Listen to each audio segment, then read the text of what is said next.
welcome to another edition of, what is this? This is DevBeardOps, a Yes. weekly show where two bald, bearded guys talk about DevOps. And one of the important part about this entire DevBeardOps is it's the beard on the inside that counts. So if Yes. you do not have a beard, that's perfectly fine.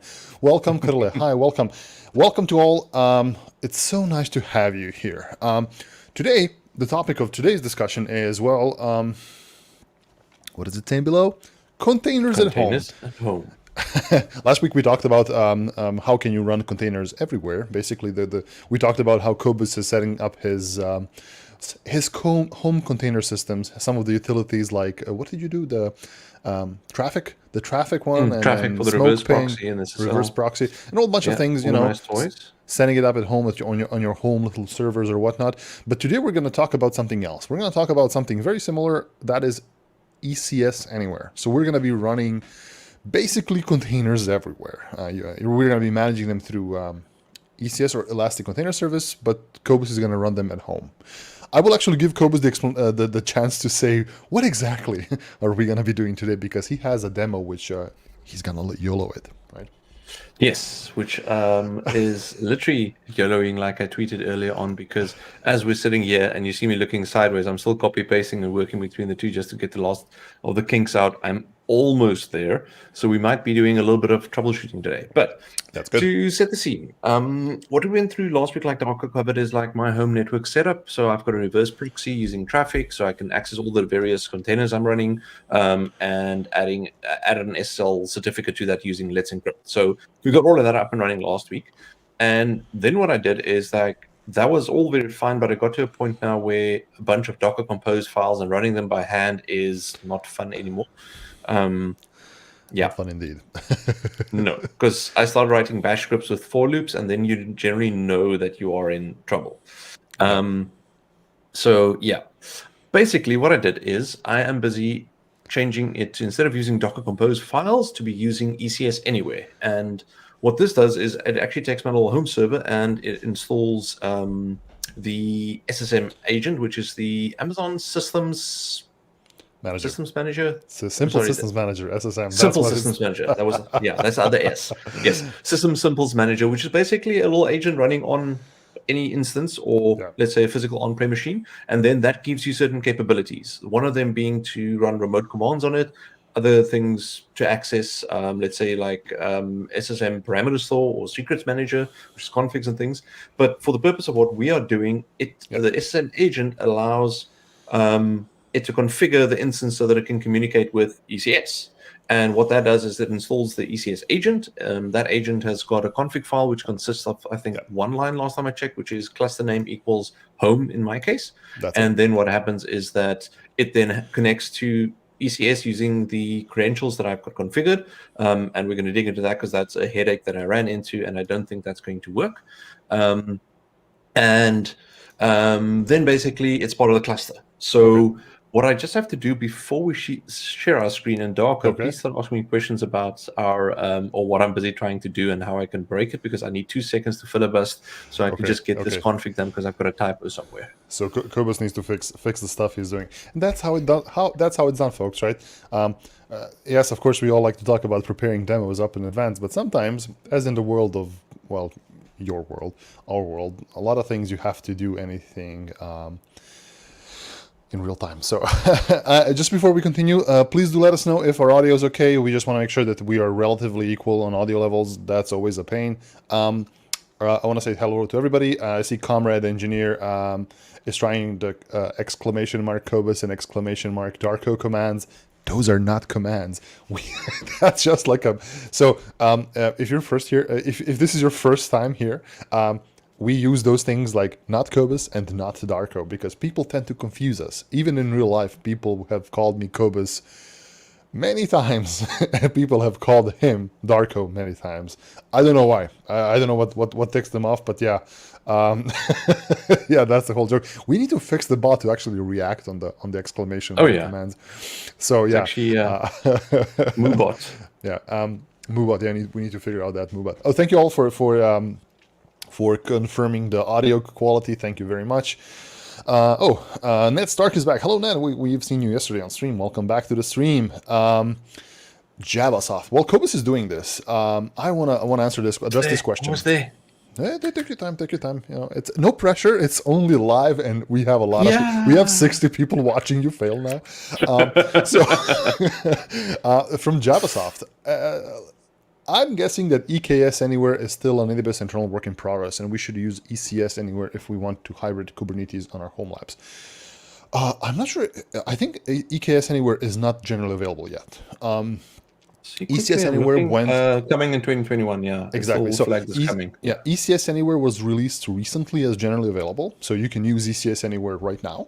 And EKS should come this year, and that's how we do, right? So we announce things. We usually put them in customer preview where you can actually request, hey, I want access to the service, right? Just to test it out to see if it works. We get all of your feedback. And that's one of the great things about testing a product in the wild is actually getting your feedback on it. And then we deliver it actually working and functional for all. So Javasoft, just wait. I think if you want to do your Kubernetes stuff across the cloud and home, should come this year, right? Oh, we have Santos here, so hey, I cannot wait to see ECS Anywhere. So yeah, let's see if Cobus fixes that. That should come as well. It should be fixed, but it's not. And this is now where I think we can start today's session and start troubleshooting. Okay, so but before we start actually troubleshooting, let's go ahead and talk about how this is exactly going to look like, right? So yes. We don't have a diagram. Yeah. I guess we have no slides ever. And waving. We can draw things maybe. So maybe Cobus just can explain the awesome way you're going to be doing this, right? Yes. Okay. So yes, I will share Nathan's post. I will share it. You explain. I'll find it. So yeah, we did that. You did a nice home lab setup. So basically, what I've got here is that here next to me is a little HP microserver. About that size. It's got a couple of drives in setup in RAID, and it was running my containers at home. I do have like 2 or 3 other servers and Raspberry Pis and things running. So the long-term idea is that I start managing all of that with ECS instead of me manually configuring all of those instances, because it's a risk if something breaks. I've had that in the past. Actually, that's one of the reasons why I moved my Pi-hole configuration for DNS, or setup rather than configuration, onto a separate Raspberry Pi, because every time I played with my home server and I broke something, the whole house's network went down, and then I had angry people screaming at me like you would have at work. And then what I did is put that on its own Raspberry Pi, and then I also run some Ubiquiti Unify gear. I've got a managed switch and 1 or 2 access points, and that also the controller runs on another Raspberry Pi, once again, for the same reason, keeping things up and running and not breaking it. So now what we want to do is we want to take all of that and all of this nice little manual Snowflake server configuration and change it into something that's more manageable. So the first step there was to figure out how am I going to run all of these things. So being an AWS person, because I've used it for many years, more than a decade now, it meant that I want to use AWS services for this. So that's where I started digging into ECS Anywhere. And to get to that point, went through the docs and all of that. So the first thing I had to do was to set up an ECS cluster. So let's quickly start with that. Let me just share my screen. Where's that magic button? It's funny how you always forget how to share a screen. So the ultimate goal of this is, if you want to run containers at home, and of course you do, everybody does, there's always a reason to run at least something, but you do not wish to manage it from like a home setup, or even if you want to do something hybrid, you can do it with ECS Anywhere. Basically use the benefit of ECS Anywhere as a management platform for your own containers, instead of doing all the manual clicks and types. So show us, Cobus, how did you get started? Cool. Okay, so basically I set up the cluster that I have over here, and I'm just quickly going to bring up some code for folks as well. Let me just see, where's my plus button? Make this a little bit bigger. Somebody's using Razor. Like that. So I just copied. I've actually got Terraform set up on my work laptop versus the home laptop, because just reasons and config and reinstalls and things. But bottom line is that this is the snippet of Terraform I want to show you that I set up. Is it here? No, that's just that. Oh, I didn't actually copy and paste. Let me actually show you. So Okay. grab it from this side, home containers, to create an ECS cluster. Because remember, it's just a container. It's just a construct in terms of I've got a cluster, but it doesn't really actually provision anything specifically in the background. Is those 3 lines? Sorry, let me move that out of the way. I tell it that I want an ECS cluster. I give it a name, which is in this case home. And the only funny part you might see over here is this provider, which is if we now I need to copy and paste again. Sorry, this might happen a few times and throw me off guard. But I have a Terraform config file that looks something like this.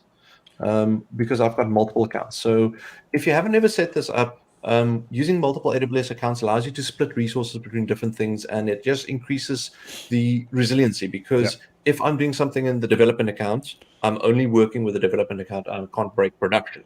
There's also a good security reason for this. I use AWS as my registrar for my domains. Now, for those of you that aren't familiar, when you want to get a domain up and running, the first step is to register it with a registry. And then the second step is to actually set up a bunch of name servers. Then you configure the registrar and say, listen, point to those name servers, please. The challenge here is that you probably will be making frequent DNS updates and things, but you won't be making frequent updates to your registrar, which means then that you want to separate those, because if I get hold of Darker's registrar, I can go change everything, because I can just point it to my name servers instead of his name servers, which means I now own his DNS.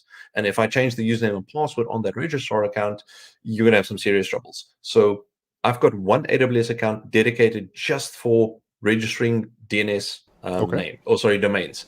And that's one account. Then I've got this one, which you can actually see if you look closely here in where that screen go. Here we go.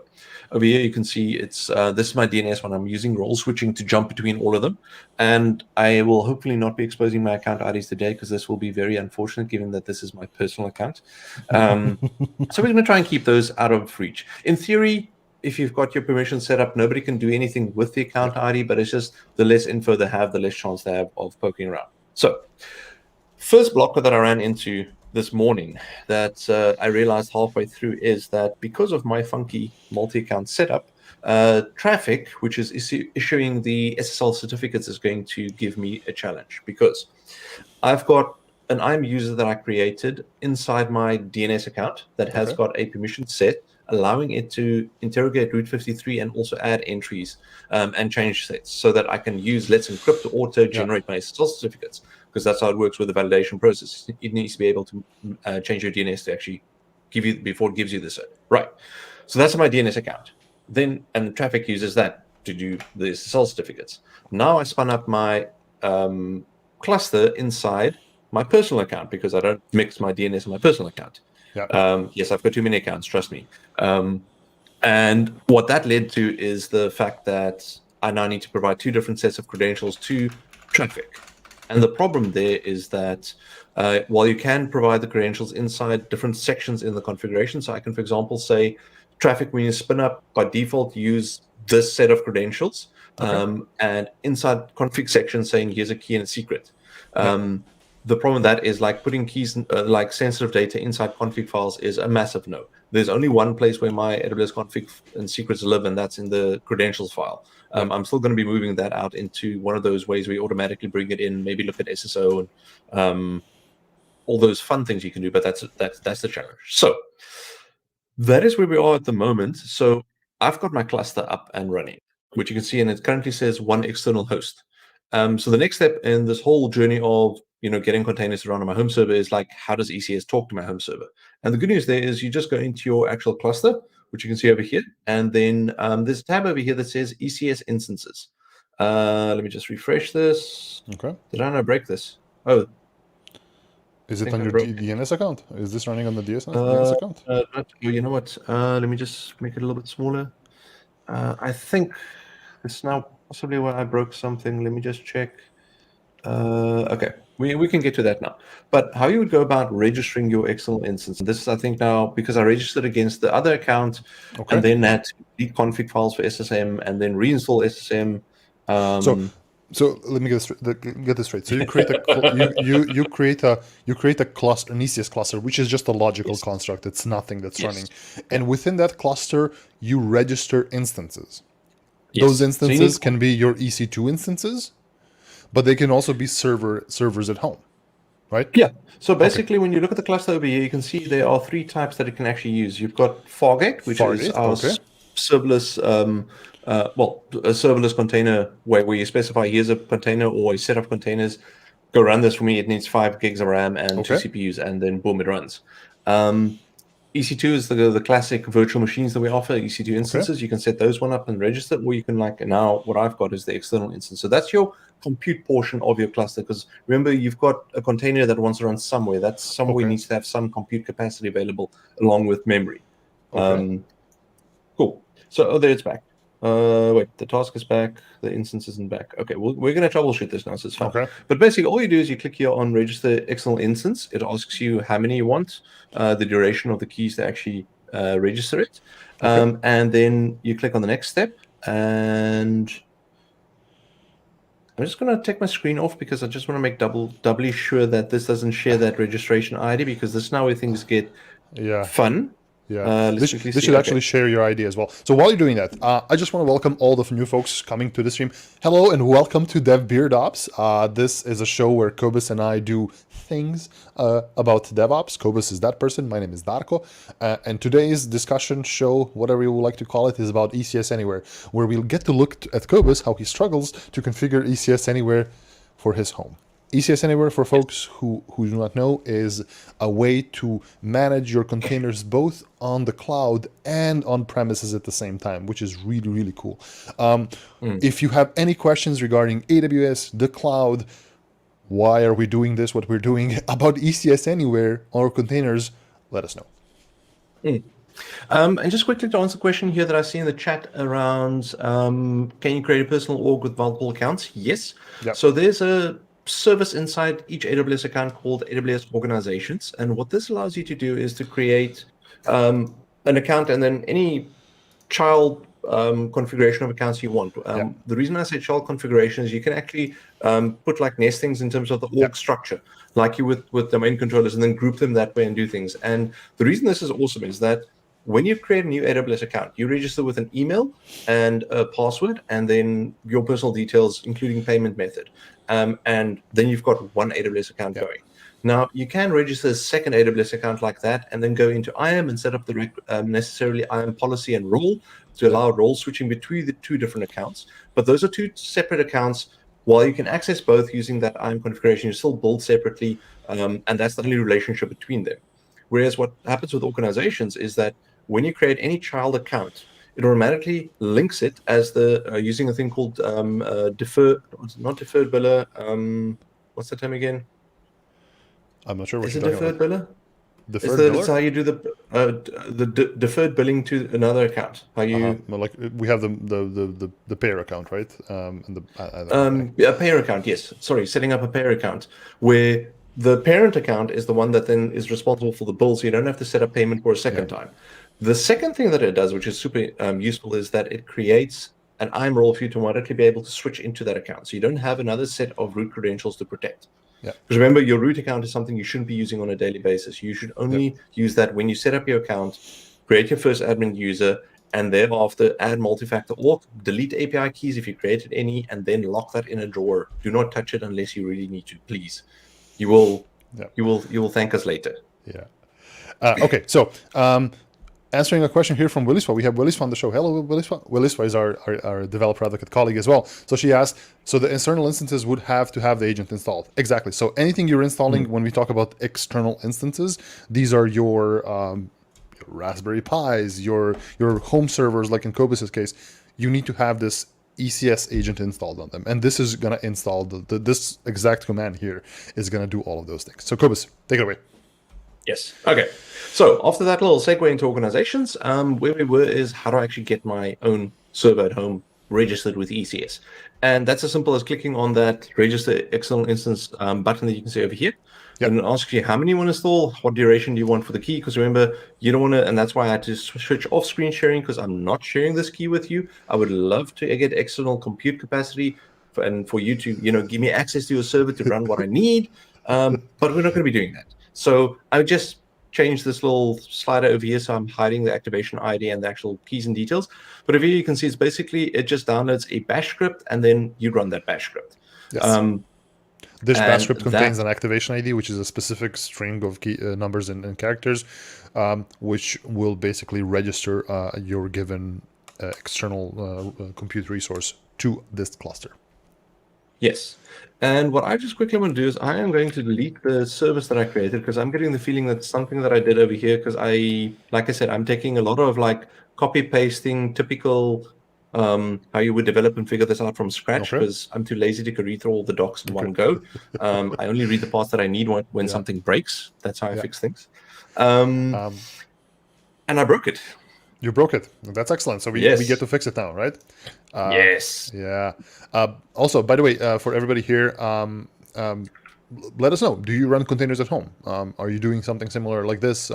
Do you have a need to, in your professional life, do you have a need to run your containers in a hybrid setup? Do you want to run them both on premises in your data center using your capacity and on the cloud? So we would like to hear if you are doing any of that.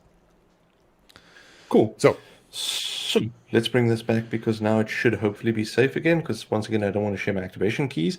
I've actually just reran the installation script just to make sure that everything is up and running. You can see that it installs the ECS agent, the SSM agent, and then also it'll install the Docker engine if you don't have it installed, because if ECS is running containers, we need something to run the container, and that something is Docker. It's very nice that it's actually included here. And also nice part here is you can see over here that everything that's installed is using Apache license 2.0. If you have got regulatory requirements to make sure that you only run certain things. Okay, so now that we've got that up and running, let's go back and see if my server is starting to show up here. No, so it's not showing. Oh, wait, that's services. You see 2 instances. Let's scroll down. So the first thing I have to figure out now is like, why is my instance not registering? Because it was here and now it's not. Is there a way for you to see it on the instance itself somehow, so we can get some logs? Yes, let's quickly start doing this, because figure out, is ECS running? Grep ECS. Right. Run the command again. There we go. Correct. Yes, there we go. Okay, so ECS seems to be running. Let's see if there's logs for that. Log ECS. Yeah, there are logs. Let's look at the agent log. Hello, Ruan. Regex generator. I run a local cluster at home with various services. One service I run is Pi-hole. We all do that, I guess. And JavaSoft runs EKS and EC2 in AWS. And basic Docker Kubernetes on individual servers at home. Excellent. Yeah, it's fun, right? If you have never worked with like containers at home, it's just a fun way to do. Check out the project called Pi-hole. It's just a really great way for you to get started and do something fun like that, right? Yes, I think I know what the issue is over here. So with those services, give me a second here. Where's smoke ping? Got that in there. I've got that in there. Because I switched between accounts, I think it's trying to connect to the wrong account now, which is why it's not registering itself. So looking at your account ID, I think this is the correct account ID to this account. So. Yes, this is now what I didn't want to share is the account IDs. So, not that. So I've got my keys all mapped weirdly. SSM. I did that last time to get rid of that. Yes, and then I just need to quickly go and nuke all the configs, and then also go double check where ECS is configured, because I think it's the ECS agent that is now still pointing to the wrong account.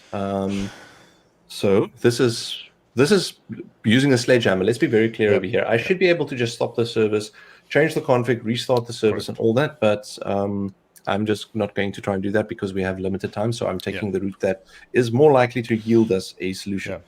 So as Vincent asks, should account IDs be treated as sensitive information? Well, yes. I mean, you cannot explicitly do anything with them directly, right? For example, you can form specific roles in different accounts because, like, for example, ARNs for roles are, kind of fixed if you have the account ID. But unless somebody else is giving you permission to their account ID, it just doesn't work, right? So it's you're just lowering the attack surface in this case, right? It's not like he shared a password with you or anything. So, what I need to do is I need to say service. I think it's ECS. Stop. Is it ECS? Let's see. So hey, we got Paul here. That does Paul. that. So What I'm thinking is, like I said, is I'm thinking somehow ECS is still trying to connect to the wrong old service. Okay. So let me just quickly hide this again because I need to run that registration command again. Okay. Okay.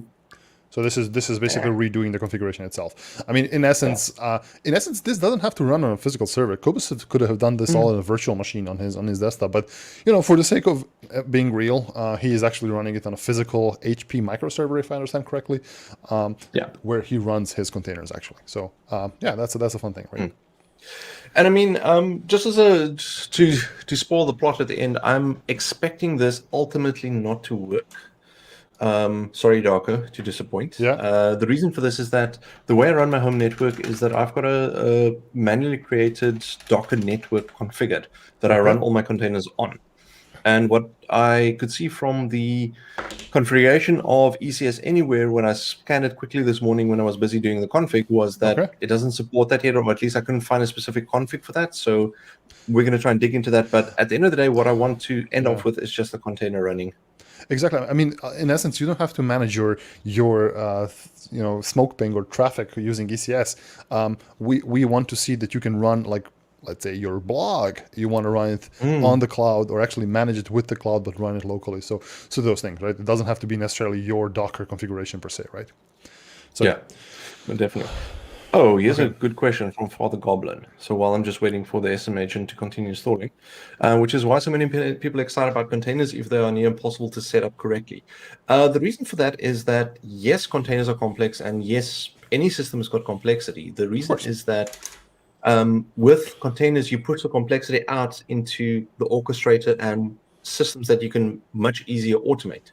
The reason for that is that, think about, I've got a big server and I need to install 50, 60 apps on that. That means I need to probably have multiple runtimes running. And let's say I've got multiple versions of Java. Now I need to worry about installing all of these different versions of Java, setting correct environment variables, starting the process up, pointing to the correct one, and managing all of that by hand. Or hopefully I've got some kind of automation in place. Whereas if I use containers, it's all inside this little shoebox, configs going in. If I mess something up, I shut that container down, change config, spin it up again. It's not a case of let's spend 5 days figuring out how to reinstall a new version of Java next to another version without overwriting it, and it changes the default, what else breaks, etc., etc. So that's the short version of it. It's an easy way to package applications and then also ship them in a standard way, because what's inside the box doesn't matter. You don't have to worry about setting up the Erlang runtime or Java runtime or whatever you need. So Okay, so Cobus, while you're doing that, I want to answer a couple of questions as well here. One from ZB_C. Quick question while Cobus is setting up ECS. He has recently set up 2 accounts, one for development disposable environments, one for CI/CD. So it's split from their main production account. However, wanted to get specific permission set up for different IAM user roles. Has this been a talk or anything coming up in the working with those, maybe actual setup examples or something? Did go through the docs, but wanted to know if there's any way to talk of it. We have not yet talked about like proper IAM multi-account setups. That could be a great topic for one day, because Cobus has all of those things set up. There are examples how you can do like accounts role switching within different accounts. So if that is what you want. If you're talking about provisioning from a central CI/CD pipeline to multiple different accounts, that is also quite possible, right? So that is something that's being done quite often, right? You deploy your staging accounts from a central, let's call it build account or whatever you would like to call that thing. So I don't have any documentation to point you right now, but do check out role switching. That's a great way to understand how trusts between different accounts work and how you can switch between account A and account B when you need it. If you give us a more specific use case, what you would like to do. But thank you very much for the idea. I think I will take it a note. I will take down a note so we can do something this for one of the next times, where we can do a bit more a dive deep into how you actually do multi accounts, IAM permissions, and all that stuff. So thank you for the question. Pedram HA, is it also possible to run Windows containers in such a hybrid settings?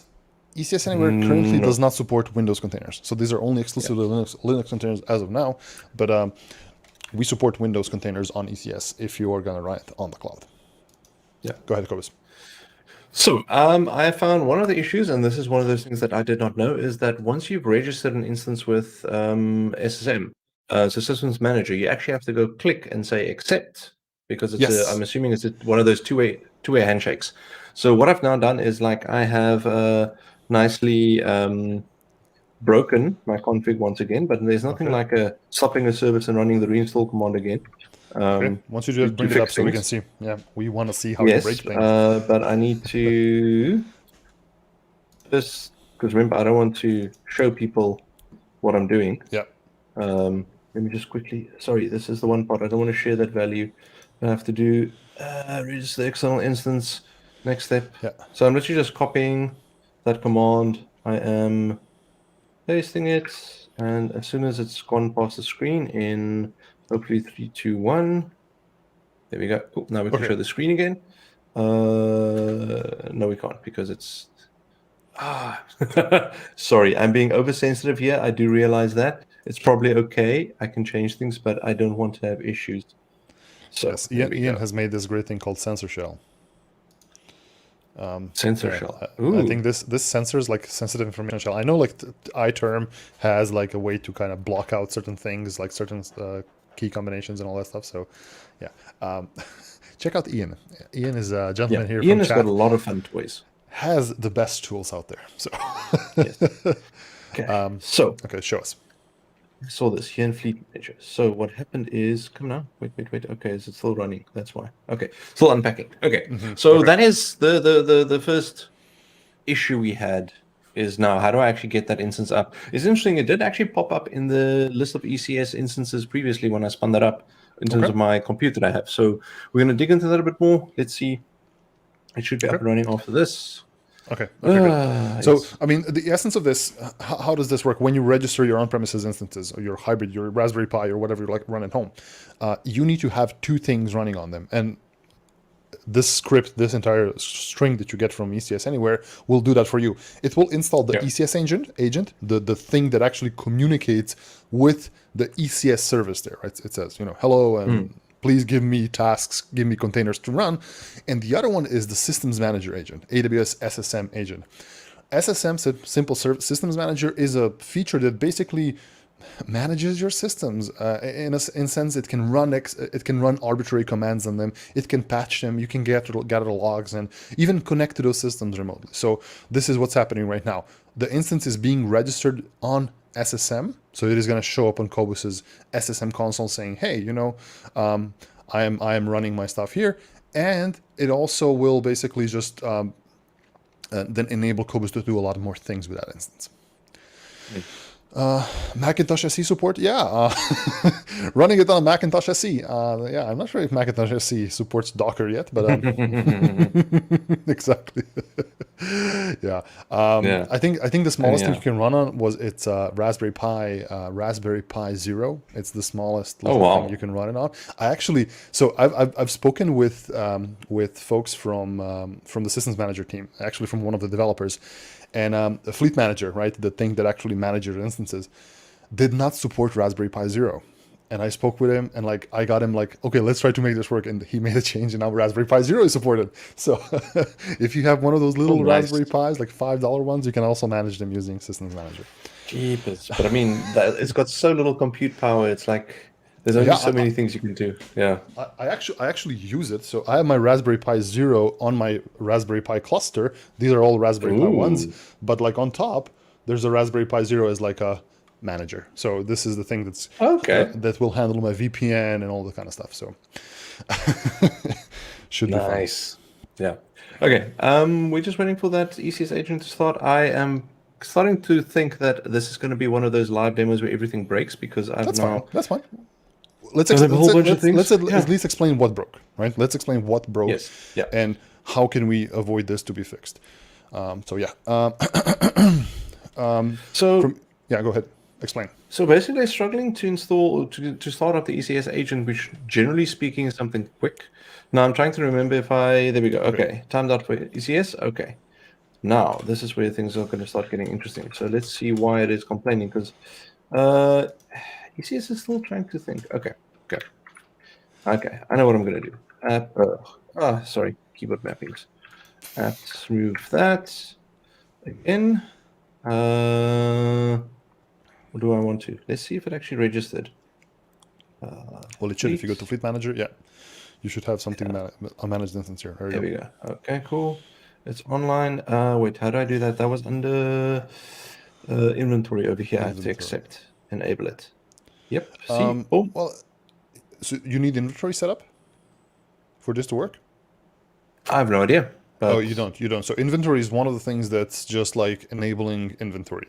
Inventory on Systems Manager just enables the collection of like applications, files, and all those things into Systems Manager. So by enabling inventory on your managed instance, you will be able to see which services and which application versions are installed on it. So that has nothing to do with it. It's here, it's online, so you can actually speak to it. The managed instance has this IAM role, so you can actually do something on it if you from that system. Now you run an AWS command, you should be able to do something with it, right? So it should be able to have like a thing running. Yes. Okay. So what we have to troubleshoot now is we have to figure out why does ECS think that it's connecting to the wrong account. Okay. So do you have multiple profiles set up on this thing? I should not.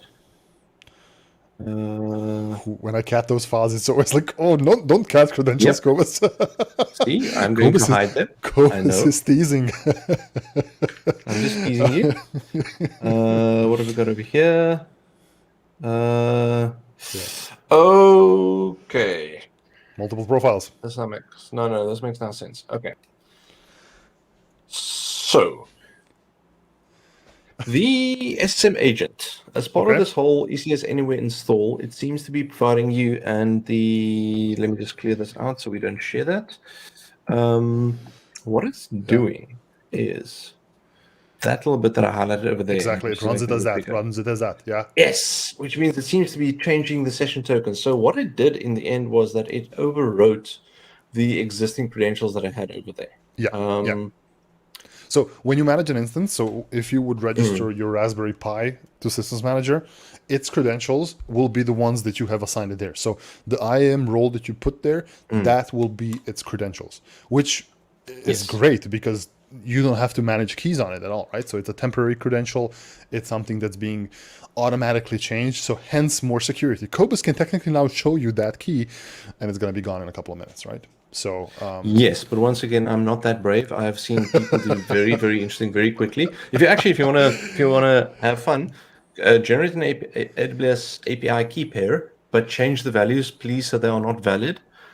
Add them to any text file and commit to GitHub and just see what happens. Like I even had someone reach out to me on LinkedIn saying, "Hey, listen, I've actually built an app that detects these things. This can help you in future not to do that again." So I'm like, people definitely.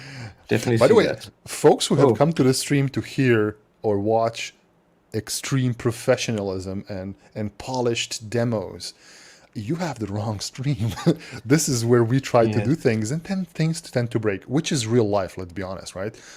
So I'm happy that you're enjoying all of this. If you want to see us fail more, while we try to educate, join our streams every Wednesday, 4 p.m. Central European time. You can see how we learn, because this is literally. I specifically did not do this beforehand because I want to see how far can I get before the stream. So so I'm now inside IAM. Or the IAM console, and I'm just taking a look at what this policy allows, and it says SSM managed instance core, EC2 containers, EC2 role. What I need is I need to attach my own policies that I have over here. Okay. Filter policies, customer. Wait, that doesn't sound right. Hold on, give me a second. Is this the correct account, Cobus? It's a DNS account. Yes, it's the DNS account. Let me look at my Terraform, because luckily I did everything a Terraform is like a good person should. At least infrastructure as code. You can choose what flavor you want. Otherwise, Dark will get upset because he is a team CDK. I am team Terraform. Yeah. Speaking of Team CDK, we have Ricardo here. Ricardo is our colleague who actually is building. I'm not sure if the blog post is published yet, but Ricardo is actually building a lovely blog post how to do ECS Anywhere with CDK and all the bells and whistles. So So there you go. And Ian is CFN purists unite. One day. We will have a massive discussion. So for anybody here on stream. CloudFormation, CDK, Cloud Development Kit, Terraform, Pulumi, whatever. Those are all infrastructure as code frameworks, and they're wonderful, right? Each of them is good in their own way. But there's always a question. Do I use X or Y? And the answer is always yes, right? Use the one It's that our best favorite suits your one. needs, right? Use the one that best fits. And I get it. I get why CDK folks are fans of CDK. It's just a great way to do things. Terraform is beautiful. It does things really, really neatly. CloudFormation is just it does it all. So yeah, I've seen people compare CloudFormation to assembly language, like, oh, CloudFormation is your assembly language and your CDK is your C level or like higher level language. I'm not sure if I agree with that 100%, but yeah, it depends, as Paul says here, right? There you go. Expel version. Yeah, I know. I'm And flying too close to the crafted. sun, Ian. Yeah. Okay, so I'm just creating a policy by hand here because we are just trying to figure this out. So those are the policies I need for traffic to be able to do what it wants. So I'm just going to create this policy and add it to Ian, that. can you please let us know what's the lovely tool you built for EM? EM? EIAM? Wow. I Ian am. for IAM. Ian for EM. Ian in chat here, this gentleman here, he built a lovely tool that can, if I understand correctly, can detect what permissions you need for your specific actions, what IAM permissions you need. So if you want a wonderful tool, check it out on GitHub, give it a star, sponsor this gentleman or something. I don't know. I don't know what people do on GitHub. So, but sponsor an open source project, please. Yeah. I am live. Yes, it is. I am live. Is it? Yeah. I am. Is it I am live or is I am live? I don't know. But yes, I am live. If Cobus would, I guess, if you would run this, Cobus would actually see quite exactly what he needs to, what kind of permissions would he need for this to happen, I guess. Basically, what I'm looking over here is enable WebSocket. yeah, it's that's fine. So it's actually got credentials from its rolling, unable to discover the endpoint. It's complaining. But Identifiers no, for Cobus, this is from earlier. This is looking at the timestamp 11:01. So this is not from now. yeah. So 26. Now it's 43. So if you go all the way back. Yeah, but that's 11:25. So that's. Is the agent running at all? I don't think so. Remember, we couldn't Yeah, start. there you Okay. Service ECS start. I remember stopping it. Let's see. Is it going to do something? Doesn't seem to be doing. Oh wait, here we go. Something has happened. Okay, cool. Rewrite and develop. Yes, the identifiers for that. So now I have to figure out where does ECS get this config from? Because it's definitely not. If you go into the ECS over here, what have we got? We've got the config, Yes. ECS config, cluster home. See, what's tickling in the back of my mind now is that when previously I ran this, I installed it with the wrong account. So I'm wondering if SSM doesn't have some lingering config that it added to ECS there. So what I'm going to suggest we do is what's in temp? By the way, for folks in the chat, Darko is a service. At least me looking at log files as a service. It's actually price per invocation. So every time you invoke me to look at your logs, it's a beer or two, or something even better. Yeah. Okay. What I'm going to do is I'm going to grab that command again because I want to take a look at what's inside that install script. Because my feeling here is that the way it installs ECS, it probably runs a couple of additional commands, and I want to see what those are. Okay. Next. Wait, hold on. Sorry, I couldn't see the button, so I clicked on something else. Here's the big register. Yes, next step. Okay, so there we go. For folks joining us, we are trying to set up an ECS Anywhere cluster. Cobus has a microserver at home running all of his favorite containers, and he wants to set it up so he can manage some of the containers from ECS. We have run into a problem where it doesn't basically connect, right? There's an issue. We have installed the SSM agent, which is fine. We have the instance as part of SSM, but the ECS agent doesn't want to register. So we're trying to look at logs, which is what everybody needs to do, and figure out what's happening here. Okay. So some passage. Please region activation code. Cobus, I love the fact that you have opened that script in Vim. Thank you. Of And course. and you're doing it in I a can't text use Vim. editor. I only know Control A, double D, double P, double Y. But no. The fact that Shift you're G. using it in a text editor. Yes, that's how old I am. Go away. Okay, so what I'm looking for is ECS. It checks the version. Then what does it do? Soft Taco Rudder, please tell me if there is DevBeardOps merch somewhere. This is beautiful. There's no merch yet. We're actually working on doing some T-shirts for folks out there, of course, for some charity out there. So if you're going to be on reInvent, we're going to be there for sure. Well, if the permissions allow, but we may have some T-shirts for you. Yeah. So yes. Okay. Sorry, I'm just poking around here. ECS, ECS config. Otherwise, it adds that. Cobus, Ooh, I've heard excellent words from Vincent now. It's time to shoot the host before it becomes a pet. This is such a loved box. Let me just show you how loved it is. So yeah, this is wonderful. Yeah, the host this thing has become a pet, and now it's a problem to configure. If this was an EC2 instance, just kill it and just get a new one. Yeah. So let me show you how well loved this instance is. It has got its own post-it. Come on. Yeah, zoom in. there you go. With the name and the IPs that I assigned to it, so I know what it is. We know this your is IP how much addresses I now. love this box. We know your IP addresses now, Cobus. Time to hack. Ooh, that's going to be a problem.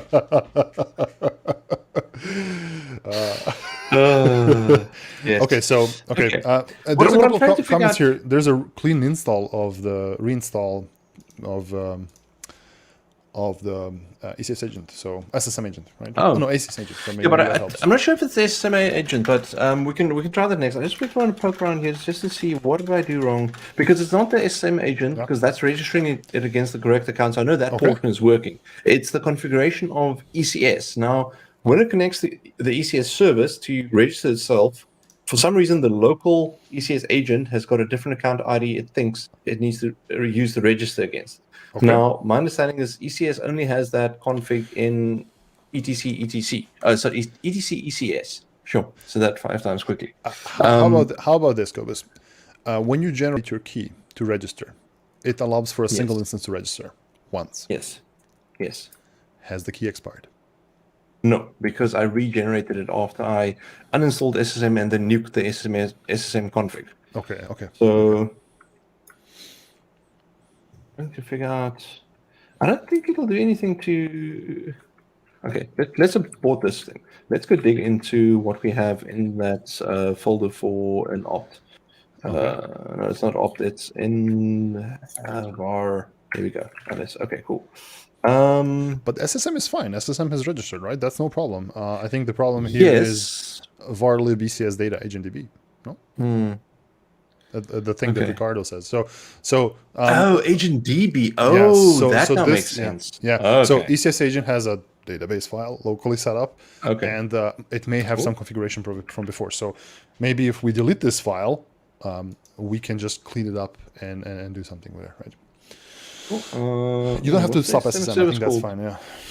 Do I not have to solve it? Can I just nuke that file? Okay. Well, I mean, so SSM works, right? SSM is working. Yep. But ECS is not working. So the file from Ricardo is the ECS agent, varlib ECS data. Oh. And it fixed Cobus's, not Cobus's, Ricardo's issue. Well, I called Ricardo. There we go. Data. That's fine. Yep. That's go good. To ECS. Go to data. Go to data. I think it's going to be just blah. So, okay, cool. So service ECS stop. Yep. And then time to nuke the file. Do we need to keep this? Can I just nuke maybe it? Let's just be safe. Rename it. Just I'm a little bit gung ho. Data agent db db.old. Old. I use that back. Wow, it's a really old person. I like old. I like chasing people off my lawn, you youngster. You youngster. Yes. Thank you for that one, Ricardo. This would have taken a while to figure. So you just saved us how many? 4 hours, you said? Yes. Okay. Thank you, Ricardo. This is awesome. Let's see. We'll get you something. Right. Let's see what it says now. Something connected to That a looks endpoint. good. WebSocket is a go. That makes me happy. Let's refresh over here. Ricardo, thank you. Oh, I'm so buying you a beer or even a whiskey next time I see you in person, which will probably be like months. So I'm safe. You might have forgotten by then. Yeah. Yes. We'll but I get mean, some the DevBeardOps merch. No, we definitely want to. There's certain ways you can actually do it, but the reason I won't do that is because it probably won't ship to South Africa, where I'm based, which means I can't have my own merch, and then none of you can. But there's a great comment here from Dan NBA putting a beard on the AWS smile.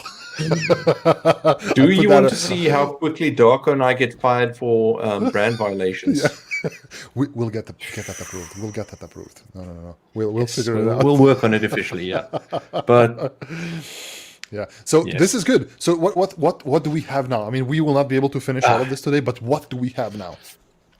What we have now is me running Terraform on the side again to get that service back up again after I killed it by hand. And this is the beauty of using infrastructure as code. You can do what I just did, which is mess around by hand with things and then just go kill things again. Yeah. And we didn't. So basically, we've got capacity now. So if I go to my cluster over here, actually, yeah, you should. Let me just make it a little bit bigger. You can see over here I've got an instance. We can see there's a pending task. If I go into the cluster, we can see I've got my service now because I set that up. It's currently desired count 1, pending count is 1. That's something new. So now what I'm going to do is let's have a look over here. It's recording SlimePab, create a container named smoke ping one smoke. Can you make that full screen so we can bask in the glory of a good log file? Could I double click on it? No, I don't know how to do that. VS Code. I don't know how to do it in VS Code, sorry. But I mean, yeah. Is this it? Is this it? Let's see. Running tasks. Running tasks. Running 1. This is looking good. Okay, cool. Let's get out of here. Now, if you okay, ECS smoke ping. Nice. Okay, so this is not the end, but what this should give us now is if I you should have smoke ping running right now. 80. 80. I need to look at ports again. Sorry, give me a second. This is why I want to get traffic running properly, because this broke me last time. Not the traffic one, smoke ping. I am running on port 8086. Okay. There we go. Okay. Cool. Let's see. Okay. It doesn't work. I think you're. Right IP would help. Voila. Smoke ping. And just to make me happy, let's quickly look over here. What do I normally check? Let's just check one of the local news sites. Oh, that's why. It's because it's big. There we go. Yep. And you can see that I didn't lose my data. There obviously will be a gap now in terms of the data, but you can see this has been running since November-ish last year sometime. The reason for that is, and now I think we've got 2 minutes before we need to start wrapping up. Let's quickly just dig into what I did here, how I did this mapping. So explain. Do this and this. This is a little bit big, so I'm going to make it slightly. Can you just close the files on the left if you don't need? So just like click on the little file icon. Yeah, there you go. Yeah. Okay. Cool. Okay. So what did I do is I had my Docker Compose file previously, and you can see there is a bunch of environment variables configured just to know what process to run as, because it's not running as or just for mapping purposes. Volumes to do, ports to map, labels for traffic, so it can actually do the order SSL for me. That will not work at the moment because of the way the networking is configured, and that's something I have to dig into. But in theory, sorry, my dog is getting really annoying here because people are making lunch in the house and she can't get to go steal the toast. We can't hear it. We cannot hear it. Okay, good, because she's making very strange sounds here. So this was my Docker Compose file. How did I take this and turn it into an ECS service? Well, the two components to that is that you first create a task definition, because what that is in ECS terms is this is the container, all the config that I want to run, want to use when I run this container. And then what I do is I create an ECS service using that task definition and says, go create this one, please run one copy of it in my case. And the way I did that was that I could use Terraform to manage this because, like I said, I like infrastructure as code. So what we have over here is that this is what I did to do the ECS service. Basically, just tell it to use that specific AWS account, give it a name, tell it what cluster to use, and then also what task definition to use, which is this one. Now, the task definition was a bit of a struggle because you need to map between what is the Docker configuration, or sorry, the ECS task definition configurations you have to do versus natively supported inside the Terraform resource, because they tend to have mappings where you can also override it. So you can see over here, I've got that. Let me just dump a straight blob of JSON in here to do that for the basic configs. And I mean, there's nothing funny in here. It's just like how much CPU essential. I'm just doing a little lookup here for the amount of memory that I'm going to use, because obviously, in general with Docker, if you don't specify memory, it just allocates, I think, 8 gigs, and it doesn't worry if you go over what your system has. ECS, however, does, because obviously it needs to reserve capacity, so we're worried about running out of RAM, so I have to specify the RAM. I just put that in a little hash map so I can do lookups for all the different services I have. Gizmo, not now. And port mappings, Docker labels, the environment setup. The volume is a little bit different, and this is something that tripped me up, actually, and I've used ECS in production for many years, and then I didn't use it now for the last year in detail, which is, in Docker, you say mount the volume, host, container, and that's it. It's a single command, where in ECS task definitions, they actually split into two. So the first part is that you say the mount point, so you say, on the container, mount it to that path, and use that source volume. The reason for that is a volume can be a bind mount, or it can be a volume that created, or it can be a persistent volume using some kind of volume provider service, third party or whatever in Docker, which is why this is slightly more complicated, which means that here you can see I define the volume as a host path and not an external one. And we have got 45 seconds left, or 1 minute 45 left, which is why I'm going to stop my tirade. And sorry for going quickly there, because I can see Docker. Geez, Docker. Congratulations, Docker. Docker now has a face. It's bearded.